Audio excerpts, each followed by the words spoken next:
Hi, my name is Jack, and this is Bible with Jack. And today we're going to be reading Genesis chapter 25, the halfway mark. Abraham took another wife whose name was Keturah. She bore him Zimran, Joktan, Midian, Ishbak, and Shuha. Joktan fathered Sheba and Dedan. The sons of Dedan were Asherim, Letuim, Lunim. The sons of Midian were Ephah, Epher, Hanosh, Abida, and Ideh. All these were the children of Keturah. Abraham gave all he had to Isaac, but the son of his concubine Abraham gave gifts, and while he was still living, he sent them away from his Isaac eastward to the east country. These were the days of the years of Abraham's life, 175 years. Abraham breathed his last and died in the good old age, an old man and full of years, and was gathered to his people. Isaac and Ishmael his son buried him in the cave of Machpelah in the field of Ephron, the son of Zephyr the Hittite, east of Mamre, the field that Abraham purchased from the Hittite. There Abraham was buried with Sarah his wife. After the death of Abraham, God blessed Isaac his son, and Isaac settled in Beer-lahai. These were the generation of Ishmael, Abraham's son, whom Hagar the Egyptian, Sarah's servant, bore to Abraham.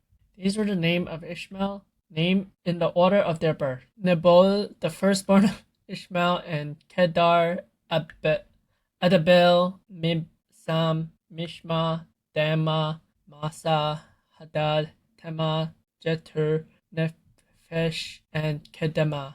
These are the sons of Ishmael, and these are their names by their village and their encampment, 12 princes according to their tribes. These are the years of the life of Ishmael, 37 years. He breathed his last and died, and was gathered to his people.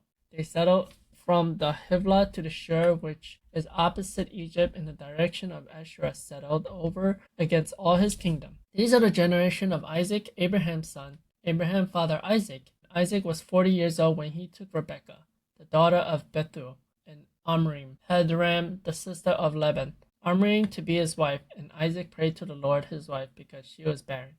And the Lord granted his prayer. Rebekah, his wife, conceived. The children struggled together within her. And she said, "If this is thus, why is this happening to me?" So she went to inquire the Lord, and the Lord said to her, "Two nations are in your womb, and two people from within you shall be divided. One shall be stronger than the other, and the older shall serve the younger." When her days to give birth were completed, behold, there are twins in her womb. The first came out red, all his body like a hairy cloak, so they call him Esau. Afterwards, his brother came out with his hand holding Esau's heel, so his name was Jacob. Esau was 60 years old when she bore them. When the boys grew up, Esau was a skillful hunter, a man in the field, while Jacob was a quiet man, dwelling in tents. Isaac loved Esau because he ate his game, but Rebekah loved Jacob. Once when Jacob was cooking stew, Esau came in from the field, and he was exhausted. And Esau said to Jacob, "Let me eat some of the red stew, for I am exhausted."